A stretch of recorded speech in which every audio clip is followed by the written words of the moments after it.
Stuart, we're set if you are. Okay, you guys hear me? Mm-hmm. Low, but I can hear. Go a little higher there. Thank you. Thank you. Let's start. I'd like to welcome six-time. Can you hear me? Yeah, I got you. It's all good.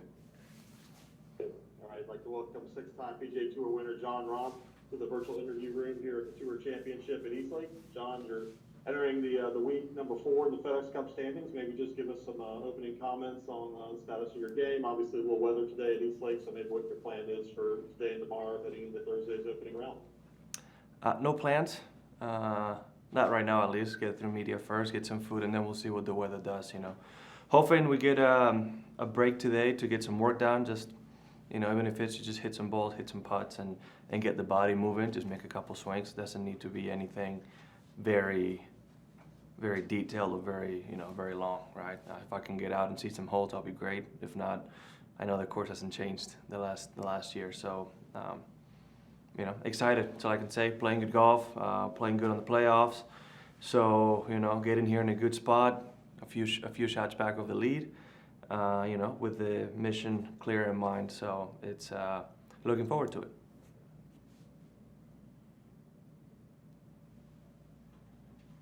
Great. At this time, we'll turn it over to questions from the media. As always, please type your name. In fact, if you have a question in the chat, we'll get to you in the order in which you type that in. Question, and then back off when you were finished. We are having a few audio problems here in the media center, so if everyone could line up in the chat, that would be best to help expedite things. Yeah, we're just gonna do a regular press conference. They're all here. I mean, come on.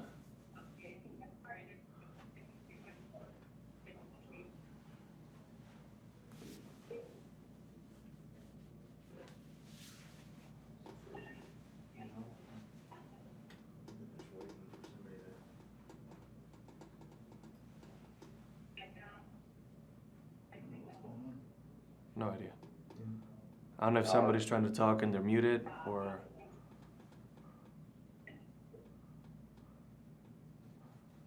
We've lost the feed here in the media center.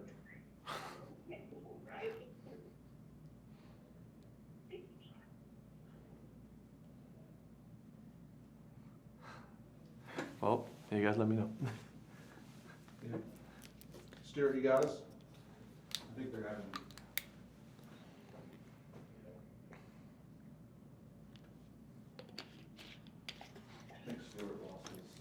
John, can you hear me? There we go. Yes, sir. I'm just going to ask Daniel Rappaport's question, ask in the chat, because I don't think I'm off site and I do have connection. So Daniel Rappaport question, Rory McIlroy made some interesting comments last week about course setups, how a lot of tour setups are the same, and how he likes that because you don't have to spend time preparing for new courses. He likes that. What is your feeling on that? I haven't really given it much thought, I can say that. It is true that both Liberty National and Case Valley were set up very similar, I believe. A lot of it due to the fact that, it's a time of year where it's not really dry in those areas. It can rain a lot, and both courses were similar type of grass and, just played the same, really. I mean, just try to hit the short grass. It's going to plug in the fairway, be aggressive because it's going to plug in the green, right? So, I don't know. I like variety, to be honest. I think when you're trying to find the best players in the world, you got to have variety in golf. That's why one of the reasons why I love going to Europe and playing different golf and different golf courses is because I feel like as a player, it challenges you to adapt yourself to the golf course. And, it's just one more challenge that, we got to overcome as players. So I don't mind either way, but if I had to choose, I would like to go to different courses, extremely different courses every single time. That would be amazing. But when you're playing in similar parts of the country, it's going to be very difficult to accomplish that. So I guess the one benefit of this is when you're playing this many weeks in a row, it's easier and better for the mind and body when you don't have to adjust too much. And I guess I can see both points. In my case, I like the diversity. Okay, John, I'll ask you the next questions. I've got a few here. Perfect. Have you thought about what you'd do with $15 million if you were to win it? That's Steve DeMiglio asking that. Save it and invest it responsibly, unlike any other 27-year-old ever said. I've said it before. We get this question every time. I've been very fortunate that at my young age make more money than I ever thought I could make. I've never done this for the money, but obviously it's an amazing bonus. And even already, I can already afford a great life for my family and the future of my family. So if I haven't bought anything extravagant yet, like yeah, we live in a very nice house and we have some nice cars, but nothing out of the very ordinary. I can't really think of it. Nothing that will surprise anybody or raise any eyebrows. To be honest, nothing that's special. And just to follow up from Steve, what's your opinion of the staggered scoring system this week? The staggered scoring system. Oh, how it goes? Yes. Well, I like it much better than the last one in the sense of that you know where you're standing and you know what you have to do.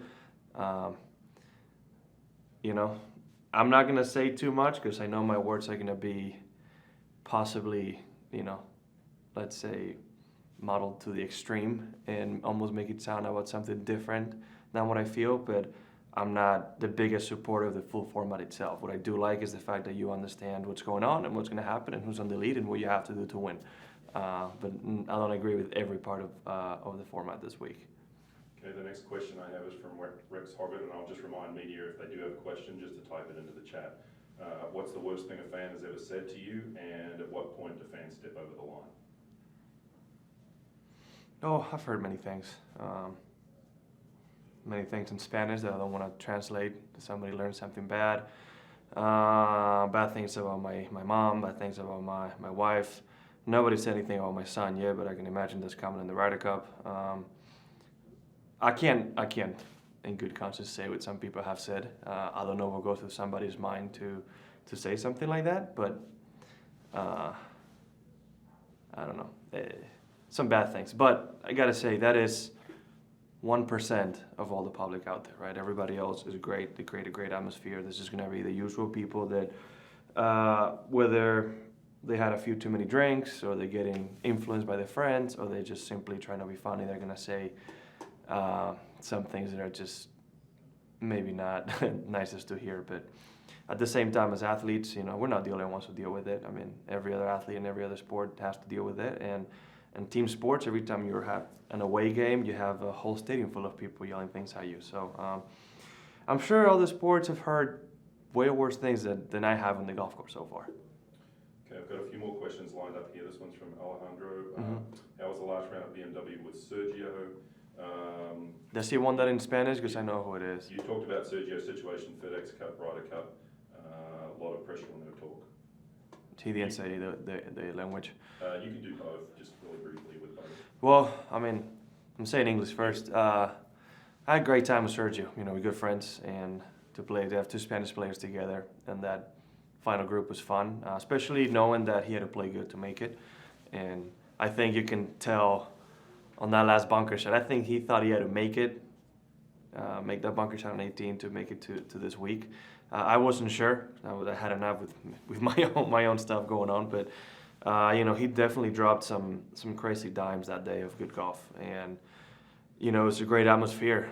We had a lot of fun, and I'm hoping he plays good this week, and it'll be great for him to start playing really good golf like he has and headed to the Ryder Cup. I don't know if it's close making it point-wise or if he can qualify, but it's Sergio Garcia. Is the guy with the most amount of points in European team history.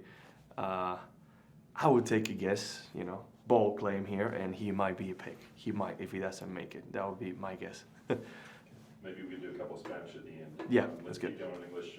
From Bob Herrick, having played in one Ryder Cup, what did you learn about playing in it that you didn't know prior to that?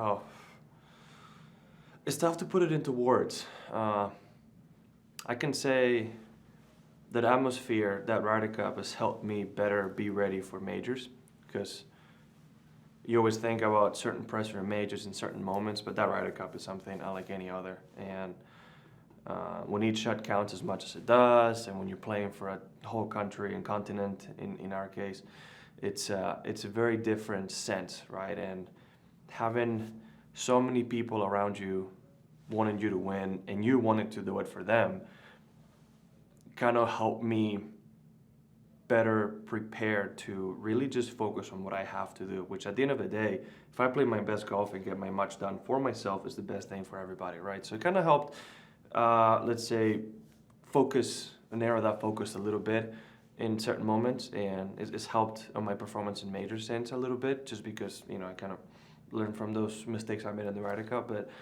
God, it's very different. The feeling on the first tee is not even close to similar to what I feel in a regular event or even a major. It's very unique, Still, I don't think I remember hitting the ball in that first one because I pretty much blacked out. Okay, I'm going to call on Shane Ryan to ask a question. I think you have access, so go ahead, Shane, if you do. Yeah, I think this is okay. Can you hear me okay, John? Yes, I can. So I learned something recently reading a Spanish language article about you that I didn't know, which is that you're from the Basque Country in Spain. I understand very little about that dynamic, just the basic stuff. So I wanted to put it to you. What role does where you come from play in your sense of self-identity? Hopefully it's not too complex a question, but what does being from Basque Country sort of mean to you? Oh, God. I feel like, God, I don't want to give a history lesson. Listen, the Basque Country, it's, God, I don't know how to put the word. Let's say state in Spain that it's a little different to the rest. We have our own language, our own traditions, and even in certain tax laws are a little bit different, right? So even though Spain is very diverse, there is a difference between Basque and Spanish people. Now, historically, there has been some, let's say, friction between each other. At one point, the Basque people had a terrorist team that did not do such good things in consequence of a dictatorship that wanted to completely abolish anything that was Basque. I mean, it was a fascist movement. It happened all over the country. But it's tough because for those who know about the history, I'm not anti-Spanish. Obviously, I'm Basque as much as I'm Spanish. I've represented Spain all over the world. And it's unfortunate the fact that I have to keep saying that every time something like this comes up. But Basque people are very hard-headed, shocking, very loyal, and very passionate. And that's kind of something that really describes me really, really well. And I'm proud to be where I'm from, I feel like it's a sense of family that is very unique. And I'm proud to be a little bit different in that sense, growing up in the Basque culture and Basque language and a bit of everything, right? So it's a sense of pride more than anything, It's I get to call myself Basque, which is a cool thing, and I love it, But I feel like it's the same way as a person from Madrid gets to call himself a person from Madrid and is proud to be from Madrid, right? I feel like all of us get a sense of pride to be where we're from. It's just ours has a bit of a complicated history. Thanks. I know I'm dipping my toes into some deep waters there, so I appreciate you. No, you're good. It's not something I've been asked more direct and more, so don't worry. Okay, John, we'll take one from Steve Hummer in the media center. What are your thoughts on Patrick Cantlay's game, and how difficult will he be to track down here this week? I mean, last week is last week, and it's past. So I have a hard time believing he's going to shoot 27 under this week. Let's just say that, because it's not a golf course that usually gives up that many birdies. But I feel confident. This is a ball striker's golf course, and my ball striking has been very, very good. And I'm only 4 shots back, so it's only 1 shot difference each day. And we all know that 4 shots can't be gone very, very quickly. So if I get off a fast start, not tomorrow, on Thursday, get off a good start, get a couple birdies on, and we won't be too far away. So I'm confident in what can be done. Obviously, Patrick has to worry about his own game, but I feel like I'm doing the right things, and I'm giving myself a really good chance. Okay, Adam Shupak, if you're able to ask a question, go ahead. Thanks, guys. John, how significant was your singles victory over Tiger at the Ryder Cup and propelling you to the success you've had since then? I don't know. I think it's a little bit of to what I answered before. It was a lot of mental strain going on for me for that week because I was not playing my best golf, and I'm playing Tiger Woods on a Sunday, my first Sunday in the Ryder Cup, and even though we had a lead, I was nervous because you don't know what can happen if, the first few matches are lost, right? I mean, the dynamic changes, and you can happen with what happened in 99 in Brookline or what happened in Medina, right? That's the big change can happen very quickly. So it was a lot of mental strength to just really focus and almost forget that I was playing Tiger Woods, and just play my game and try to beat just the player in front of me, right? Not thinking about who he was and what he's done.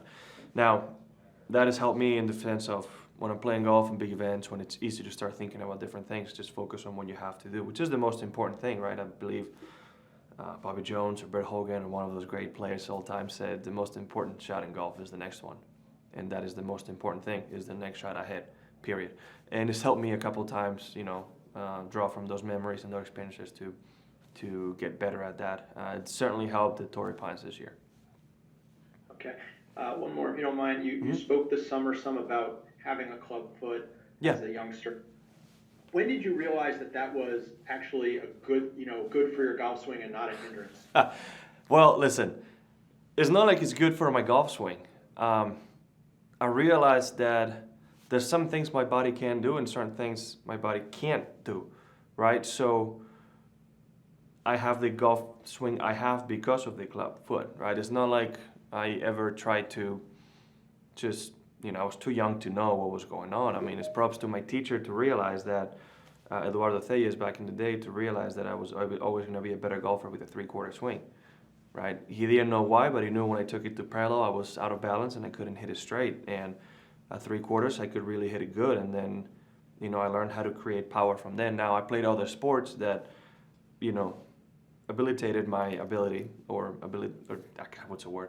facilitated me to create more of that power from that short distance, right? For those who don't know, I've watched Highlight, the one thing with the big hook. I played the same sport with a wooden paddle, which if you see video, it's called Pala, P-A-L-A. They literally take it to hip height, maybe a little bit more, and hit it from there, which is very similar motion to what I do and very similar motion to drill I used to do with Eduardo, right? So it's not like it's an advantage, but I learned to use those, not limitations, those guidelines that your body is giving you to know what I should do and what I shouldn't do, right? Many people tried to get rid of the bowed wrist, and I always resisted it because this never felt comfortable, and I can barely, move my hands that way, right? So there's certain things that I learned later on when I started going to TPI, and Dave Phillips and Greg Rose actually started talking to me about what was going on. But it's a whole sequence and change of things that the one little thing on my ankle and my foot